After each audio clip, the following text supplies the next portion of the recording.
अस्सलाम वालेकुम। एक नए वीला के साथ तैयब बलोच आपकी खिदमत में हाजिर है। आज हम डिस्कस करने लगे हैं NA 133 में जो सिचुएशंस वेरिएबल्स रहे और किस तरीके से पाकिस्तान पीपल्स पार्टी ने वहाँ पे बहुत ज़्यादा गेन किया और पाकिस्तान मुस्लिम लीग नून जीत के बावजूद जो है वो कैसे हार गई और पाकिस्तान पीपल्स पार्टी हार के भी कैसे जीत गई। और इस इलाके में और कौन मतलब NA 133 में और कौन कौन से फैक्टर्स जो हैं वो इन्वॉल्व हुए। और फिर इस हवाले से जो राय आमा हमवार की जा रही है, जो परसेप्शन मैनेजमेंट है, ख़ासकर दोनों पॉलिटिकल राइवल्स जो हैं पाकिस्तान पीपल्स पार्टी और PMLN, उनकी जानिब से किस तरीके से राय आमा हमवार की जा रही है, उसमें क्या कुछ हक़ाइक़ है। जी, सबसे पहले तो ये देखते हैं कि जो परवेज़ मलिक जो पहले MNA यहाँ पे थे और उनकी डेथ के बाद उनकी जो है बेगम शाइस्ता परवेज़ मलिक, वो इलेक्शन जो है लड़ रही थी, कंटेस्ट कर रही थी और ये सीट जो है उनके शोहर ने की डेथ की वजह से खाली हुई थी। और उनके शोहर 2018 के इंतखाबात में वाज़ेह अक्सरियत से यानी तकरीबन 80,000 से ज़्यादा उनको वोट मिला था। और दूसरे नंबर पर पाकिस्तान तहरीक इंसाफ थी जिसको 77,000 वोट मिला था, 2018 की बात कर रहा हूँ, ठीक है। फिर उसके बाद तीसरे नंबर पे TLP थी और इस तरीके से जो एंड पे सबसे थी वो पाकिस्तान पीपल्स पार्टी सिर्फ 5,500 वोट हासिल कर सकी थी। ये तो 2018 यानी कि 3 साल गुजर गए, अब 2021 है। 2021 में अब जब ज़िमनी इंतखाबात हुए तो हमने देखा कि पाकिस्तान तहरीक इंसाफ जो हुक्मरान जमात है पंजाब में भी और वफाक में भी, वो इस इलेक्शन से बाहर हो गई। कुछ टेक्निकल रीजंस थी, उनके कैंडिडेट के कागजात नामजदगी मुस्तरद हो गए, तो वो तो इस खेल का हिस्सा ही नहीं थी पाकिस्तान तहरीक इंसाफ, ठीक है। और उसके बाद ये मुकाबला था पाकिस्तान मुस्लिम लीग नून और पाकिस्तान पीपल्स पार्टी के दरमियान। लेकिन हमें ये देखकर बड़ी हैरत हुई कि पाकिस्तान पीपल्स पार्टी जिसका 5,500 वोट था 2018 में, वो उसने इतना ज़्यादा गेन किया कि आज 33,000 तकरीबन उसका वोट बैंक सिक्योर उसने किया। 33,000 एक बहुत बड़ा वोट है, यानी कि 5,000 से आप छलांग लगा के 30,000 35,000 तक पहुंचो, ये कोई आम बात नहीं है। और वो PMLN 80,000 90,000 से यानी कि वो डिक्लाइन हुई और 45,000 40,000 तक ही बमुश्किल आ सकी। यानी कि PMLN का जो ये हल्का समझा जा रहा था बड़े अरसे बाद, और ख़ासकर बेसिकली ये इस आप हल्के की मैं आपको डेमोग्राफी बता दूं, NA 133 लाहौर का सबसे बड़ा हल्का है और ये हल्का किसी दौर में पाकिस्तान पीपल्स पार्टी का गढ़ था। यहाँ पे कॉमरेड्स जो थे पाकिस्तान पीपल्स पार्टी के या जो सोशलिस्ट थे उनकी यहाँ पे बैठक हुआ करती थी। और इवन के ज़िया दौर के अंदर भी सबसे ज़्यादा लाहौर में अगर मुज़ाहमत हुई तो वो इस हल्के से हुआ करती थी। तो ये पाकिस्तान पीपल्स पार्टी का गढ़ था। लेकिन फिर ज़्यादती पाकिस्तान पीपल्स पार्टी के साथ ये हुई कि एस्टेब्लिशमेंट जो है वो एक दूसरा ग्रुप यानी अपनी प्रॉक्सी जमात लेके आई PMLN के नाम से, पाकिस्तान मुस्लिम लीग के नून के नाम से। मियाँ नवाज शरीफ को उन्होंने बेनज़ीर के ख़िलाफ़, बीबी शहीद के ख़िलाफ़ तैयार किया और किस तरीके से फिर हमेशा इलेक्शन को मैनिपुलेट करके उनको थाली में इक़्तिदार दिया जाता रहा PMLN को। तो फिर इस वजह से ये NA 133 हिमायत पंजाब में बहुत सारी जगहों पे और ख़ासकर अपर पंजाब, वस्ती पंजाब जिसकी हम बात करते हैं, वो PMLN का गढ़ बन गया। और पाकिस्तान पीपल्स पार्टी जो है वो वीक से वीक होती गई, क्योंकि उसमें वजह और भी बहुत सारे अवामिल हैं, लेकिन सबसे बड़ी वजह कि जब इस्टेब्लिशमेंट ही आपको डाउन करने पे लगी हुई होगा। हमने देखा कि किस तरीके से बीबी शहीद की करैक्टर असैसिनेशन की गई, किस तरीके से पाकिस्तान पीपल्स पार्टी को ख़त्म करने की हर मुमकिन कोशिश की गई, अवाम से उसकी जड़ें काटने की कोशिश की गई। तो ये वस्ती पंजाब की जो अवाम है इसमें वो काफ़ी हद तक कामयाब भी हुए। प्रोपेगंडे किए गए, भुट्टो शहीद के ख़िलाफ़ क्या प्रोपेगंडे नहीं हुए, किस तरीके से उनकी मैयत की भी तस्वीरें बनवाई गई, वो सारे आप चीज़ों से वाकिफ़ होंगे। बीबी शहीद के ख़िलाफ़ क्या कुछ नहीं हुआ। फिर पॉलिटिकल जो रिवेंज है वो किस तरीके से उन से लिया गया। उनके शोहर आसिफ अली जरदारी ने कितने अरसा जेल काटी, झूठे केसेस बनाए गए। ये सारे वो अवामिल थे कि पाकिस्तान पीपल्स पार्टी को यानी इतना झूठ बोला जाए कि अवामी राय आमा जो है वो उसके ख़िलाफ़ कर दी जाए। और काफ़ी हद तक पंजाब में वो कामयाब भी हुए, जिस वजह से पाकिस्तान पीपल्स पार्टी पंजाब में जो है वो कमज़ोर पोजीशन पे चली गई। और फिर हालात तो यहाँ तक आ पहुँचे थे कि हमने देखा कि 5,000, 6,000, 7,000 यही पाकिस्तान पीपल्स पार्टी के कैंडिडेट को वोट मिल रहे थे। लेकिन अब सिचुएशन चेंज हुई और काफ़ी हद तक चेंज हुई। हमने देखा ये N133 का इलेक्शन जो है ये टर्निंग पॉइंट साबित हुआ पाकिस्तान पीपल्स पार्टी के लिए और पाकिस्तान पीपल्स पार्टी की पंजाब में सियासत के लिए। इसने मुस्तकबिल के जो दरवाजे हैं वो खोल दिए हैं।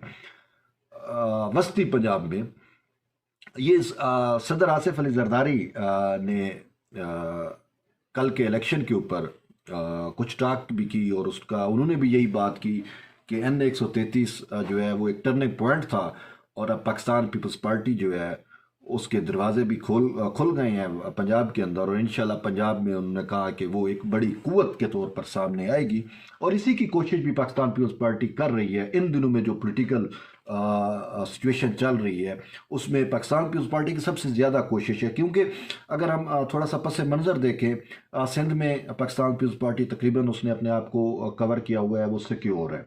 बलूचिस्तान की हालत हम देखते हैं तो बलूचिस्तान में सनाउल्लाह ज़हरी साहब और अब्दुल कादिर बलोच के पाकिस्तान PMLN छोड़ के पाकिस्तान पीपल्स पार्टी में जाने से पाकिस्तान पीपल्स पार्टी बलूचिस्तान में बहुत हद तक स्ट्रांग हो गई और वहाँ पे आए रोज़ बड़ी तादाद में लोग जो हैं वो पाकिस्तान पीपल्स पार्टी में शामिल हो रहे हैं। और ख़ास ये जो बाप पार्टी है इसका वजूद नहीं है, बेसिकली सिर्फ वो उनके दरमियान इख्तलाफ भी हैं और वो शिकस्त व रेख्त का शिकार है। हमने देखा जाम कमाल कैसे उसको उतारा गया और फिर मीर कदूस मजंजो को बनाया गया, तो वो अपने आप को जो है वो काट रहे हैं, उनके आपस के इख्तलाफ है। तो बलूचिस्तान में भी पाकिस्तान पीपल्स पार्टी एक बहुत बड़ा जो है वो पॉलिटिकल फैक्टर्स के तौर पे सामने आ रही है और नेक्स्ट इलेक्शन में काफ़ी आप देखेंगे बलूचिस्तान भी पाकिस्तान पीपल्स पार्टी जो है वो तकरीबन कवर कर लेगी। खैबर पख्तूनख्वा में हमने देखा कि योम तसीस के मौके के ऊपर पाकिस्तान पीपल्स पार्टी ने किस तरीके से दोबारा अवाम में पजीराई हासिल की और कबूतर चौक के ऊपर जो जलसा हुआ उस योम तसीस का पाकिस्तान पीपल्स पार्टी का तारीख का सबसे बड़ा जलसा और खैबर पख्तूनख्वा की तारीख का भी सबसे बड़ा पॉलिटिकल जलसा जो है वो पाकिस्तान पीपल्स पार्टी से जाने में कामयाब हुई। तो इससे ये मुराद आप ले सकते हैं कि खैबर पख्तूनख्वा में भी। और फिर हमने देखा भी पाकिस्तान पीपल्स पार्टी से जो नाराज़ कारकुन थे, जो वहाँ के मकामी रहनुमा थे, वो भी पाकिस्तान पीपल्स पार्टी से दोबारा जुड़ना शुरू हो गए हैं और फिर बड़ी तादाद में दोबारा वापस पाकिस्तान पीपल्स पार्टी में आ रहे हैं। ये खैबर पख्तूनख्वा की हो गई। ठीक, ये 3 प्रोविंसेस मैंने आपको बता दिए और फिर हम पंजाब की तरफ आते हैं। और अब पंजाब जो है वो वाकई एक बहुत बड़ा सूबा है, लेकिन पंजाब को फिर हम कैटेगराइज करते हैं और ख़ासकर पाकिस्तान पीपल्स पार्टी की क़यादत के तौर पे को क़यादत ने किस तरीके से पंजाब को कैटेगराइज किया हुआ है, क्योंकि पंजाब में पाकिस्तान पीपल्स पार्टी की जो क़यादत है वो ओवरऑल नहीं है। ठीक है, उन्होंने जो सराकी बेल्ट है जिसे आप वसेब कहते हैं, जनूबी पंजाब कहा जाता था, लेकिन अब ये खुद पाकिस्तान पीपल्स पार्टी ने ये वर्ड दिया है। बिलावल भुट्टो जरदारी जब हालिया दिनों में यानी कि 2-3 माह हुए जब वो मुल्तान में थे, रहीम यार खां मुल्तान, विहाड़ी, लिया, डेरा गाजी खान, मुजफ्फरगढ़, ये अजला में जब वो थे उन्होंने विज़िट किए, अवामी राब्ता मुहिम शुरू की और वहाँ पे उन्होंने जलसे जुलूस किए और उनका बड़ा पुरतपाक इस्तकबाल भी हुआ। तो वहाँ पर भी पाकिस्तान पीपल्स पार्टी ने जो है वो बहुत हद तक गेन किया है और उम्मीद है कि इंशाल्लाह जो नेक्स्ट इलेक्शन होगा तो वहाँ पे वसेब के अंदर पाकिस्तान पीपल्स पार्टी की जो खोई हुई हैसियत है वो बहाल होगी। और हमने वैसे भी ओवरऑल देखा कि पाकिस्तान पीपल्स पार्टी जब भी वफाक में हुकूमत बनाती है तो उसको वो जो सराकी बेल्ट का वोट है, जो वसेब का वोट है, वो उस वोट के ज़रिए ही इस काबिल होती है कि वफाक में हुकूमत बना सके। तो जो मैं कह रहा था कि पंजाब में वो जनूबी पंजाब वसेब अलग है और पाकिस्तान पीपल्स पार्टी की जो क़यादत है वो भी वसेब की अलग है। जो रहीम यार खान के मखदूम साहब हैं, ठीक है, मखदूम अहमद महमूद, वो वहाँ के सदर हैं वसेब के या जनूबी पंजाब के और वहाँ का पूरा पॉलिटिकल स्ट्रक्चर जो है वो चेंज है। लेकिन फिर वस्ती पंजाब की बात जब है इसमें राजा परवेज़ अशरफ सदर है और बाकी उनके नीचे अहदेदार और सारा कुछ, तो यानी कि ये सब हम पीपल्स पार्टी खुद वस्ती पंजाब कहती है, ठीक है, जिसे हम सेंट्रल पंजाब कहते हैं। अब सेंट्रल पंजाब में पाकिस्तान पीपल्स पार्टी के मुस्तकबिल का तयन होना बाकी है और मेरे ख्याल में तो वो तयन हो गया। N133 में पाकिस्तान पीपल्स पार्टी की वापस कम बैक की वजह से लोग जो मुबारकबाद दे रहे हैं वो PML, जैसे मैंने कहा, PML जीत तो गई लेकिन पीपल्स पार्टी हार के जीती। कहाँ 5,500 वोट और कहाँ अब 33,000 से ज़ायद वोट, बहुत बड़ा मार्जिन है, जीती। तो ये टर्निंग पॉइंट है पाकिस्तान पीपल्स पार्टी के लिए। और अब पाकिस्तान पीपल्स पार्टी की कोशिश भी यही है, जैसे कि मैंने अब बाकी प्रोविंसेस की और बाकी खितों की आपको सूरत हाल बताइए। अब पाकिस्तान पीपल्स पार्टी का जो मेन फोकस है वो वस्ती पंजाब पे है। वस्ती पंजाब में वो अपनी अवामी राब्ता मुहिम शुरू कर रही है, और शायद आने वाले दिनों में आप देखें कि chairman Pakistan Peoples Party Bilawal Bhutto Zardari भी वहाँ पे मुख्तलिफ दौरे करें, विजिट्स करें। तो वो सूरत हाल जो है वो काफ़ी हद तक हमें नज़र आ रही है कि अब चेंज हो रही है। क्योंकि मैं इस चीज़ को कैसे ले रहा हूँ, मेरी आपसे टॉक करने का मकसद, आप ये वीलॉग करने का मकसद भी यही है कि बिलावल भुट्टो जरदारी जब मुल्तान के दौरे के ऊपर थे, जब वसेब में थे, तो उन्होंने वाज़े तौर के ऊपर कहा कि वफाकी हुकूमत इंशाल्लाह हमारी होगी, लेकिन हमारी ये कोशिश है कि पंजाब में भी हम हुकूमत बनाएं। और उनका ये जो फिक्रा था, अब वो एक क़यादत है तो उसने अपना एक विजन दिया ना, तो फिर मैंने ज़मीनी हक़ाइक़ को देखने की कोशिश की, समझने की कोशिश की कि आया चेयरमैन साहब ने ये जो बात की है ये कैसे पॉसिबल हो सकती है। तो उस टाइम शायद वो चीज़ें हमें ज़्यादा समझ नहीं आ रही थी। ठीक है, अब N133 के रिज़ल्ट ने ये चीज़ साबित कर दी है कि वाकई वस्ती पंजाब में पाकिस्तान पीपल्स पार्टी का जो कम बैक है वो हो रहा है। तो अब हमें सूरत हाल N133 के इंतखाबात के बाद हमें वाकई सूरत हाल जो है वो यकसर मुख्तलिफ नज़र आ रही है। और अब हमें उम्मीद नज़र आ रही है कि वाकई जो चेयरमैन ने मुल्तान में जो बात की थी कि पंजाब में भी हम हुकूमत बनाएंगे, शायद उसके लिए अब वो अटैम्प्ट कर रहे हैं, और वो सूरत हाल जो है वो क्लियर हो रही है। और जो सिचुएशनल वेरिएबल्स हैं वो भी चेंज हो रहे हैं, और वो पाकिस्तान पीपल्स पार्टी की फेवर में हो रहे हैं। ठीक है, हमने इन इलेक्शंस में भी देख लिया ना कि किस तरीके से ये जो N133 के अंदर कुछ पोलिंग स्टेशन ऐसे थे जहाँ पे सरमायादार लोग मौजूद थे, तो वहाँ पे PMLN को अक्सरियत मिली। लेकिन मोस्टली जगहों पे, अच्छा सबसे बड़ी बात, खवातीन का ओवरऑल जो इस कॉन्स्टिटेंसी में जो वोट बैंक, खवातीन का वोट सबसे ज़्यादा पाकिस्तान पीपल्स पार्टी को मिला। ठीक है, और फिर अकलियतों का वोट, मजदूरों का वोट, ठीक है, जो लेबर है, जो वर्कर्स हैं, जो आम लोग हैं, जो गरीब लोग हैं, और फिर माइनॉरिटी जो अकलियत में लोग थे, ठीक है, उन सब का वोट पाकिस्तान पीपल्स पार्टी को मिला, तभी जाके तो ये 33,000 वोट बना ना। ठीक है, तो ये अब सिचुएशन चेंज हो रही है। पंजाब के अंदर जो गरीब तबका है वो दोबारा से पाकिस्तान पीपल्स पार्टी के साथ जुड़ना शुरू हो गया है, ये N133 ने हमें बता दिया। लेकिन यहाँ पर मेरी पाकिस्तान पीपल्स पार्टी की क़यादत से है कि आप ये खुशफहमी में ना रहें। आपको ज़मीनी हक़ाइक़ अगरचे आपके फेवर में जा रहे हैं, लेकिन ये ना समझ लें कि हमने कोई तीर मार लिया। अपने अभी ख़ास तीर नहीं मारा। तीर उस वक्त होता कि आसिफ अली जरदारी साहब भी वहाँ पे मौजूद थे, N133 यानी कि लाहौर के अंदर बैठे हुए थे। ठीक है, और पाकिस्तान पीपल्स पार्टी की जो मेन क़यादत है वस्ती पंजाब की, वो भी वहाँ पे थी, और फिर कुछ सिंध से भी लोग, सैयद शैला रज़ा आई हुई थी, तो उन्होंने, अच्छा फिर बहुत सारे जियाले जो पाकिस्तान ओवरऑल पाकिस्तान से, मैंने सिंध के भी लोगों को देखा, गिलगित बल्तिस्तान के भी लोगों को देखा, वो भी वहाँ पे थे, डोर टू डोर कैंपेन चलवा रहे थे और वहाँ पे वर्क कर रहे थे। और लाहौर के जो जियाले, जो वहाँ पे मकामी जियाले थे, उनके हौसला अफजाई कर रहे थे। तो ये चीज़ें ठीक है, आप सबको क्रेडिट जाता है, आपने बहुत ऐसा इकदाम किया, लेकिन यहाँ पे नहीं रुकना, आपको मज़ीद आगे जाना है। जीत यानी कि इन सारी चीज़ों के बावजूद जीत, रियल जो जीत है, वो तो पाकिस्तान पीपल्स पार्टी को नहीं मिली, वो तो नून को ही मिल गई ना। लेकिन ये चीज़ भी बजा के आप जो है वो हार के भी जीते, क्रेडिट आपको मिलता है, और आपने बहुत अच्छा कदम किया। लेकिन हर जगह चीज़ों पे गुंजाइश रह जाती है, खामियां भी रह जाती है, लेकिन आपने बहुत कुछ सीख लिया, और साफ सुथरे टर्निंग पॉइंट है।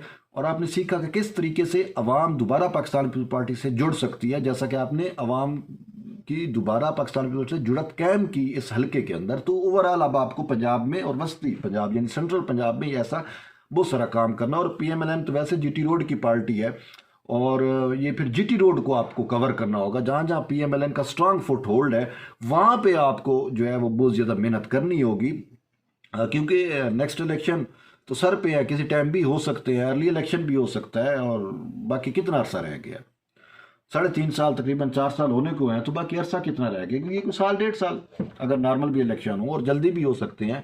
तो इस वजह से आपको अपनी तैयारी जो है वो मुकम्मल रखनी पड़ेगी पाकिस्तान पीपल्स पार्टी के लोगों को, ताकि पाकिस्तान पीपल्स पार्टी का जो मुस्तकबिल है सेंट्रल पंजाब में वो सिक्योर किया जाए। ओवरऑल तो यानी कि पाकिस्तान पीपल्स पार्टी का जो ऑन ग्राउंड वर्क मुझे नज़र आ रहा है वो तो ये है कि वफाक में वो इस काबिल हो गई है कि कुछ सीटें केपीके से ले ले, वसेब की सीटें निकाल लो, और कुछ सीटें आप बलूचिस्तान की ऐड करो, सिंध तो ओवरऑल उनका है।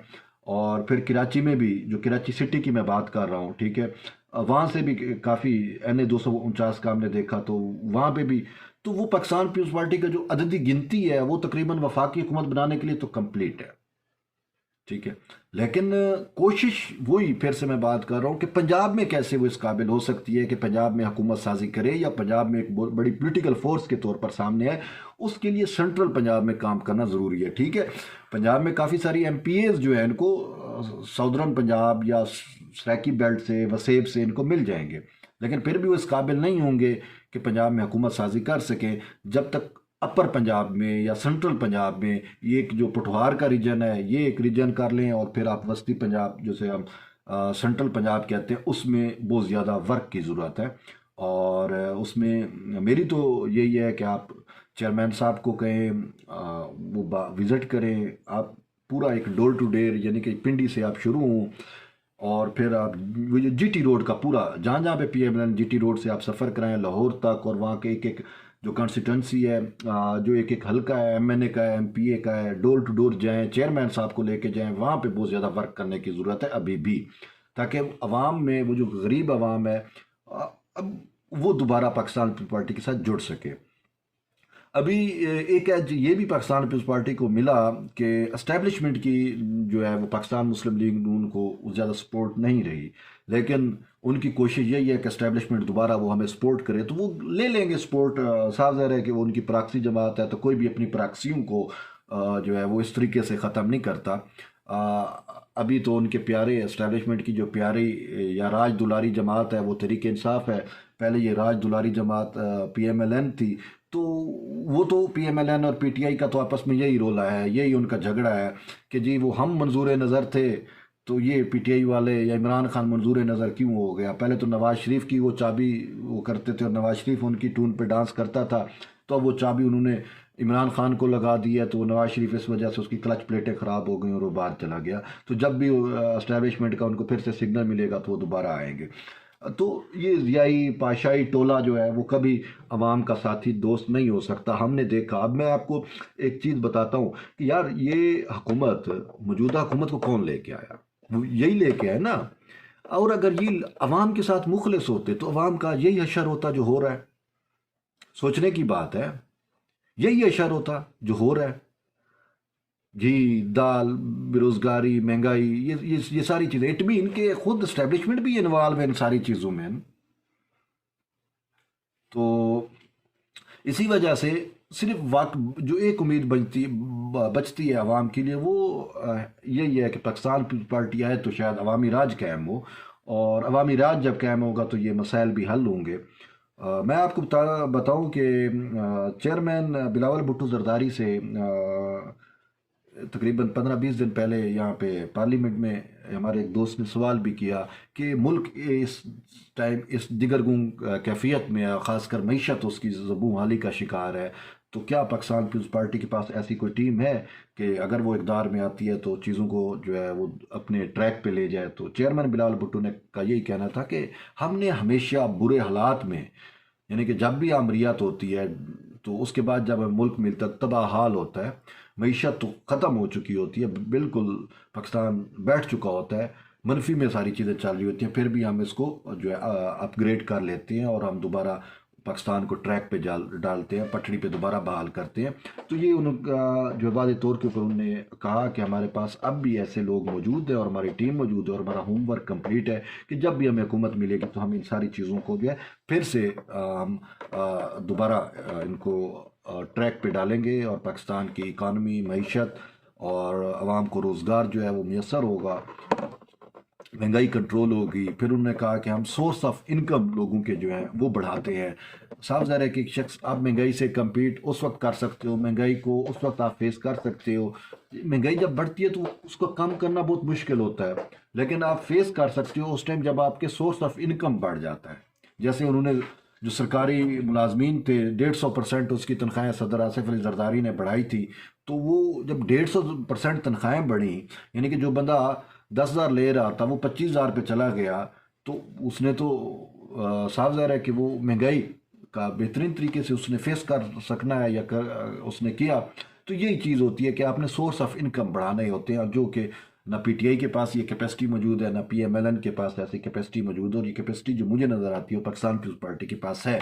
लेकिन ये उस वक्त ही हो सकेगा जब पाकिस्तान के अंदर ओवरऑल यानी कि अवामी राज कायम होगा। मैं पाकिस्तान पीपल्स पार्टी के राज को अवामी राज कहा जाता है।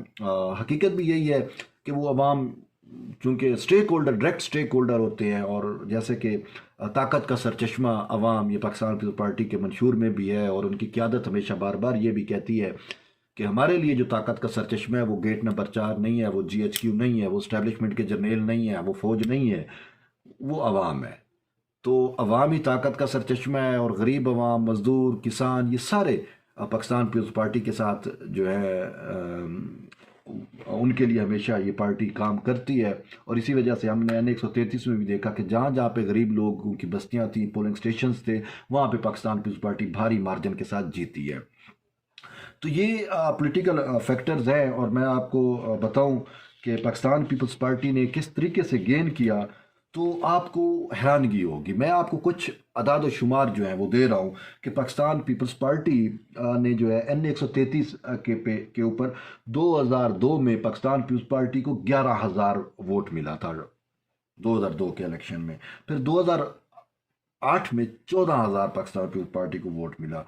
फिर 2013 में जो है वो पाकिस्तान पीपल्स पार्टी को महज 4,500 वोट मिला, यानी कि वोट डिक्लाइन हो गया। 11,000 था 2002 में, 2008 में 14,000, फिर 2013 में 4,500, फिर उसके बाद 2018 में जो जनरल इलेक्शन हुए गुज़िश्ता, उसमें 5,500 सिर्फ वोट मिला था।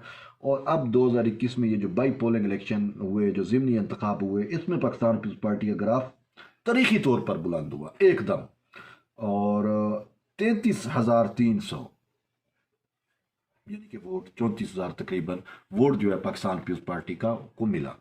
तो ये अब देख लें 2002, 2008, 2013, 2018 से ज़्यादा वोट है पाकिस्तान पीपल्स पार्टी का।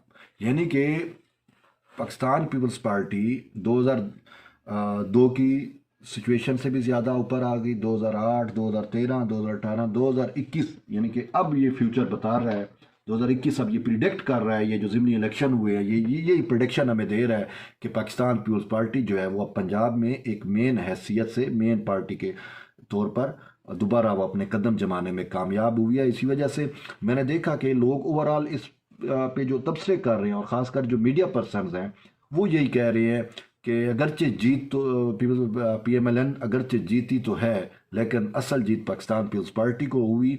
और इसी वजह से उन्होंने कहा कि मुबारकबाद की जो मुस्तक है वो पाकिस्तान पीपल्स पार्टी ही है कि उसने बहुत ज़्यादा तारीखी तौर पर गेन किया। यानी कि अब सेंट्रल पंजाब में पाकिस्तान पीपल्स पार्टी के पाँव जमना शुरू हो गए हैं, कहाँ 5,000 और कहाँ 30,000। ठीक है, तो अब मुस्तकबिल में ये देखना है कि पार्टी की आदत जो है वो किस तरीके से अपर पंजाब में अपने आप को, या सेंट्रल पंजाब में अपने आप को किस तरीके से, या पाकिस्तान पीपल्स पार्टी को किस तरीके से अवाम से दोबारा जोड़ने की जो है वो कोशिश करती है, और कौन सी ऐसी पॉलिसियाँ इख्तियार करती है कि वो जो नाराज़ कारकुन हैं, जो पाकिस्तान पीपल्स पार्टी से रूठे हुए हैं, वो लोग जो चेयरमैन भुट्टो के साथ थे या बीबी शहीद के साथ थे, और अब दोबारा पार्टी के साथ कैसे जुड़ पाएंगे, क्या पार्टी उनको दोबारा जोड़ने में कामयाब होगी। और फिर नया वोट भी बहुत ज़्यादा आ गया, बहुत सारी मतलब जनरेशन गैप है, तो वो जो नया वोटर है उसको पाकिस्तान पीपल्स पार्टी जो है वो कैसे अपने साथ जो है वो मिलाती है। तो ये अब पार्टी के ऊपर डिपेंड है। फिर इसके साथ साथ जो राय आमा है, जो परसेप्शन मैनेजमेंट है, वो भी पाकिस्तान पीपल्स पार्टी के लिए बहुत अहम है, उसको करनी पड़ेगी। जैसा कि हमने देखा कि पीएमएलएन ने वो जज खरीदते हैं, जर्नेल खरीदते हैं, मुल्ला खरीदे, और अभी वोट भी उन्होंने खरीदे। तो पाकिस्तान पीपल्स पार्टी का ऐसा तो कोई नहीं है, लेकिन कम से कम मीडिया के अंदर और सोशल मीडिया पे तो अपनी परसेप्शन बेहतर बनाई जा सकती है ना। तो सोशल मीडिया पे भी एक दूसरे की टांगें खींचने की बजाय पाकिस्तान पीपल्स पार्टी के वर्कर्स को, कारकुनों को चाहिए कि वो सपोर्ट करें, ताकि ये उस वक्त होगा जब सब मिल बैठ के मतलब सपोर्ट करेंगे, एक हवा क्रिएट करेंगे, एक जो वैक्यूम है, जो वैक्यूम पंजाब में वैक्यूम जो खला है उसको पॉलिटिकल जो खला है उसको फिल किया जाए। अब पीटीआई तो हमें नज़र नहीं आ रही, नेक्स्ट इलेक्शन में तो पीटीआई नहीं होगी, जैसे इस इलेक्शन से वो बाहर भाग गई तो नेक्स्ट इलेक्शन में नहीं होगी, तो उसमें वैक्यूम तो ऑटोमेटिकली क्रिएट हो गया। और वैक्यूम वो जो पाकिस्तान पीपल्स पार्टी के बैक पे जाने की वजह से जो वैक्यूम क्रिएट हुआ था वो पीटीआई ने कवर किया था, और अब वो वैक्यूम दोबारा पाकिस्तान पीपल्स पार्टी को कवर करना है। और फिर इसके साथ साथ पीएमएलएन के साथ भी जो है वो सख्त जो है उनके मुकाबला साजी है। इसी वजह से पीएमएलएन की क़यादत इस रिजल्ट पे मुतमिन नहीं है, और इसी वजह से उन्होंने गालियां बकना शुरू हो गए हैं। आपने देखा होगा वो तंजीम साजी वाले चौधरी तलाल, वो कितना घटिया जबान इस्तेमाल कर रहे हैं यार, शर्म आती है यार। ये क्या, यार ऐसा शख्स पार्लियामेंट में बैठता रहा जिसको बोलना नहीं आता। या ठीक है, देखो मुकाबले, ये जमहूरी हुस्न होता है, आप कंपटीशन करते हो, अवाम ने वोट देना होता है ना, ठीक है, लेकिन उसका ये तो नहीं है कि आप जो है वो ओल फोल बकना शुरू कर दो, मलगूजात बको, बकवासियात करो। जो उसने बकवास की कल रात वो आपके सामने है यार, कितनी घटिया जबान इस्तेमाल की पाकिस्तान पीपल्स पार्टी की क़यादत के बारे में। इनको तो पीएमएलएन को चाहिए, उसकी क़यादत को चाहिए कि फौरी एक्शन लें और उसको जो है सजा वाकई जो है उसको सजा दें, और उसको मतलब है शटअप कॉल दें। ऐसा नहीं होना चाहिए। लगता है वैसे यही है कि चल तलाल चौधरी की सही तौर पे तंजीम साजी नहीं हुई थी, शायद शाहजहां बुगटी से कोई ना कोई कसर रह गई कि उन्होंने इसकी सही तौर पे तंजीम साजी नहीं की। अगर सही तौर पे होती तो वो ऐसे अल्फाज यूज़ ना करते कि बत्ती बना के और ये करके और वो करके। बहरहाल ये तो घटिया सोच है, ऐसे भांड भी ऐसी पॉलिटिकल पार्टीज़ में मौजूद होते हैं। और लेकिन शुक्र है पाकिस्तान पीपल्स पार्टी में ऐसे भांड नहीं है, और ना पाकिस्तान पीपल्स पार्टी इस टाइप के लोगों को जो है वो करेज करती है। ये सिर्फ ऐसे लोग पीटीआई में मौजूद हैं या फिर पीएमएलएन में मौजूद हैं। बहरहाल आप भी अपनी इस सवाल से फीडबैक दें कि पाकिस्तान पीपल्स पार्टी को आप वस्ती पंजाब में कैसा देख रहे हैं। क्या आने वाले इलेक्शन में पाकिस्तान पीपल्स पार्टी इस काबिल हो सकेगी कि वस्ती पंजाब भी कवर कर ले और फिर पंजाब में हुकूमत बनाने के काबिल हो पाएगी? तो आप अपनी फीडबैक ज़रूर दें, और आपकी राय जो है उसका हमेशा इंतज़ार रहेगा। और आपका कोई भी क्वेश्चन है, कोई भी क्वेरी है, तो वो ज़रूर आप कमेंट्स में ज़रूर लिखें, इंशाल्लाह हम आपको जवाब देंगे। बहरहाल तैयब बलोच को इजाज़त दें, फिर एक नए वीलॉग के साथ दोबारा आपसे गुफ्तगू होगी और दोबारा आपकी खिदमत में हाज़िर होंगे। तब तक अल्लाह आपको जो है अपने हिफ्ज़-ओ-मान में रखे। शुक्रिया, अल्लाह हाफ़िज़।